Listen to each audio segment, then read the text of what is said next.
ക്രിയേഷൻസിലേക്ക് എല്ലാവർക്കും സ്വാഗതം.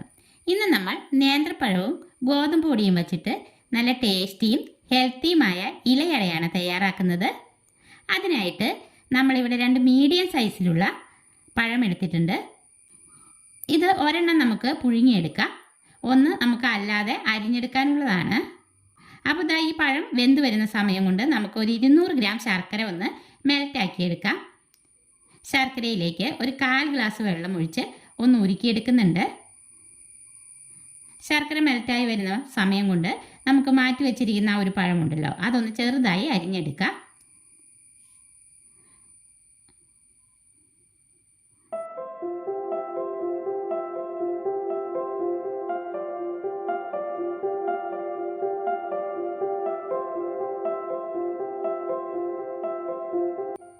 ശർക്കര മെൽറ്റായി വന്നിട്ടുണ്ട്. ഇനി ഫ്ലെയിം ഓഫ് ചെയ്ത് അരിച്ച് ഒരു ബൗളിലേക്ക് ഒഴിച്ചു മാറ്റി വയ്ക്കാം. ഇതാ നമ്മുടെ പഴവും വെന്ത് വന്നിട്ടുണ്ട്. ഇതൊന്ന് ചൂടാറിയ ശേഷം മിക്സി ജാറിലിട്ട് ഒന്ന് അരച്ചെടുക്കാനുള്ളതാണ്. പിന്നെ ഇതിലേക്കായിട്ട് ഒരു മുറി തേങ്ങ ചിരകിയത് എടുത്തിട്ടുണ്ട്. ഇനി നമുക്ക് അടയ്ക്ക് വേണ്ട ഫില്ലിംഗ് തയ്യാറാക്കിയെടുക്കാം. ഒരു പാൻ അടുപ്പത്ത് വെച്ച് ചൂടായി വരുമ്പോൾ 1 ടേബിൾ സ്പൂൺ നെയ്യ് ചേർത്ത് കൊടുക്കാം. അതിലേക്ക് നമ്മൾ അരിഞ്ഞു വെച്ച പഴം ചേർത്ത് കൊടുക്കുന്നുണ്ട്.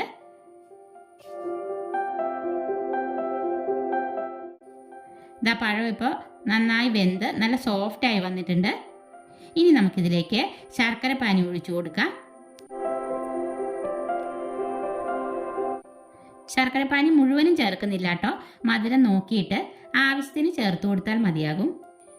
ഒരു 2 മിനിറ്റ് പഴവും ശർക്കര പാനിയുമായി നന്നായി യോജിച്ച് വരുന്നവരെ ഇളക്കിയെടുക്കാം. ശേഷം തേങ്ങ ചിരകിയത് ചേർത്ത് നല്ലപോലെ മിക്സാക്കി കൊടുക്കാം. 1 ടീസ്പൂൺ ഏലക്കാപ്പൊടി ചേർത്ത് കൊടുക്കാം. പഞ്ചസാര കൂട്ടി പൊടിച്ചതാണ് കേട്ടോ. ഇനി ഇതൊന്ന് നല്ലപോലെ ഇളക്കി യോജിപ്പിച്ച ശേഷം ഫ്ലെയിം ഓഫ് ചെയ്യാം. അങ്ങനെ നമ്മുടെ ഫില്ലിംഗ് ഇവിടെ റെഡി ആയിട്ടുണ്ട്. ഇനി നമ്മൾ വേവിച്ചെടുത്ത പഴം ഒന്ന് മുറിച്ച് മിക്സി ജാറിലിട്ട് ഒരു 1/4 ഗ്ലാസ് വെള്ളം കൂടി ഒഴിച്ച് നല്ലപോലെ അരച്ചെടുക്കാം. അരച്ചെടുത്ത മിക്സിനെ ഒരു ബൗളിലേക്ക് ഇട്ട് കൊടുക്കാം.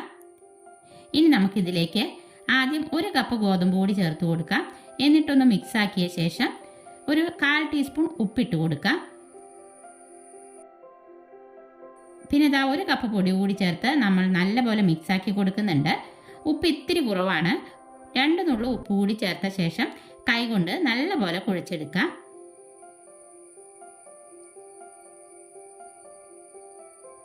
ഒരു കപ്പ് വെള്ളം നമ്മളിത് കുഴച്ചെടുക്കാനായിട്ട് എടുത്തിട്ടുണ്ട് കേട്ടോ. ചെറു ചൂടുവെള്ളമാണ് എടുത്തേക്കണത്. അപ്പോൾ കുറേശ്ശെയായി നമുക്ക് ഈ വെള്ളം മാവിലേക്ക് ഒഴിച്ചു കൊടുത്ത് കുഴച്ചെടുക്കാം. നമുക്കിത് കുഴയ്ക്കാനായിട്ട് 3/4 കപ്പ് വെള്ളമാണ് ആവശ്യമായി വന്നത് കേട്ടോ. 1/4 കപ്പ് വെള്ളം ബാക്കിയുണ്ട്. ഒരു 1/2 ടീസ്പൂൺ നെയ്യ് കൂടെ ചേർത്ത് ഒന്നുകൂടെ കുഴച്ചെടുക്കാം. ചെറു ചൂടുവെള്ളവും പഴവും ഒക്കെ ചേർത്ത് കുഴച്ചേക്കുന്നത് കൊണ്ട് നമ്മുടെ ഇലയുടെ നല്ല സോഫ്റ്റ് ആയിരിക്കും കേട്ടോ. ഇനി നമുക്ക് കുറേശ്ശെ മാവെടുത്ത് ഇലയിൽ വെച്ച് പരത്തിയെടുക്കാം. അതിന് മുന്നേ ഒരു ഇഡ്ഡലി പാത്രത്തിൽ വെള്ളം ഒഴിച്ച് അടുപ്പത്ത് വെച്ച് കൊടുത്തിട്ടുണ്ട്. നമ്മളിത് പരത്തിയ ശേഷം ഓരോന്നായി തട്ടിലേക്ക് വച്ചു കൊടുത്താൽ മതിയാകും. ഇനി ഇലയിലേക്ക് ഒരല്പം വെളിച്ചെണ്ണ ബ്രഷ് ചെയ്ത് കൊടുക്കാം. എന്നിട്ട് കുറച്ച് മാവെടുത്ത് കൈ ഒന്ന് നനച്ച ശേഷം നന്നായി പരത്തിയെടുക്കാം. ശേഷം ഇതിൻ്റെ ഒരു വശത്തായി ഫില്ലിങ് വെച്ച് ഒന്ന് നിരത്തി കൊടുക്കാം.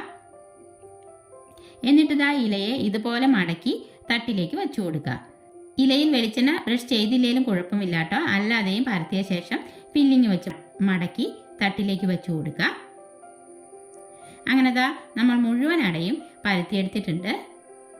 ഇനി ഒരു 10-12 മിനിറ്റ് നമുക്ക് മീഡിയം ഫ്ലെയിമിൽ മൂടി വെച്ച് ഇത് വേവിച്ചെടുക്കാം. അങ്ങനെ നമ്മുടെ അടയെല്ലാം നന്നായി വെന്ത് വന്നിട്ടുണ്ട്. ഇനി നമുക്കിതൊരു പ്ലേറ്റിലേക്ക് മാറ്റി കൊടുക്കാം. അപ്പോൾ നമ്മുടെ ടേസ്റ്റിയും ഹെൽത്തിയുമായ നല്ല സോഫ്റ്റ് ഗോതമ്പ് ഇലയട ഇവിടെ റെഡി ആയിട്ടുണ്ട്. അപ്പോൾ പഴമൊക്കെ അരച്ച് ചേർത്തിട്ട് ഇതുപോലെ അട ഉണ്ടാക്കി നോക്കിയിട്ടില്ലെങ്കിൽ എല്ലാവരും ഒന്ന് ഉണ്ടാക്കി നോക്കണേ. നല്ല ടേസ്റ്റാണ് കഴിക്കാനായിട്ട്.